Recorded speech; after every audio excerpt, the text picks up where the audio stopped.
For those who caught up, we are now reading Chapter 4, Sharie. Sharie had long eyelashes. She weighed only 49 pounds. She always wore a big red and blue overcoat with a hood. The overcoat weighed 35 pounds.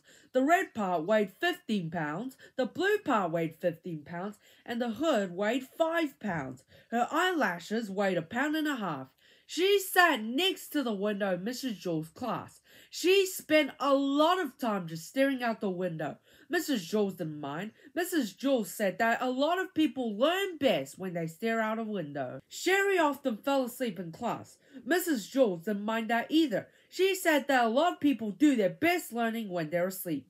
Sharie spent all her time either looking out the window or sleeping.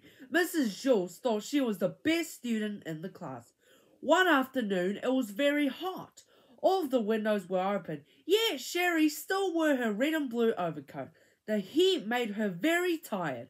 Mrs. Jules was teaching arithmetic. Sharie pulled the hood up over her face, buried herself in the coat, and went to sleep. "Mrs. Jules," said Kathy, "Sharie is asleep." "That's good," said Mrs. Jules. "She must be learning something." Mrs. Jules continued with the lesson. Sharie began to snore. "Mrs. Jules, Sharie is snoring," said Kathy. "Yes, I can hear her," said Mrs. Jules. "She must be learning an awful lot today. I wish the rest of you could be like her." Sharie began to toss and turn. She flopped over on top of her desk and then rolled over on top of Kathy's desk. Then she rolled back the other way. Kathy screamed. Sharie rolled out the window. She was still sound asleep. As you know, Mrs. Jules' class was on the 30th story of Wayside School, so Sharie had a long way to go. After she had fallen 10 stories, Sharie woke up. She looked around. She was confused. She wasn't in Mrs. Jules' class, and she wasn't at home in bed. She couldn't figure out where she was. She yawned, pulled the hood back over her eyes, and went back to sleep. By that time, she had fallen another 10 stories. Wayside School had an exceptionally large playground. Louis, the yard teacher, was way over on the other side of it when he happened to see Sharie fall out the window.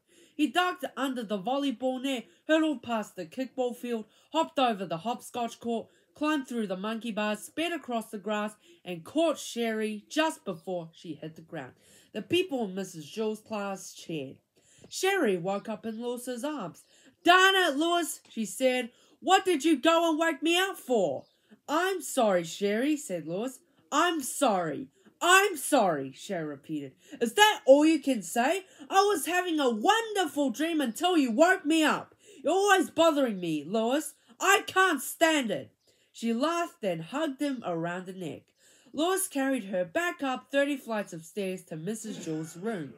That evening, when Sharie went to bed, she was unable to fall asleep. She just wasn't tired. Thanks for reading. Stay tuned.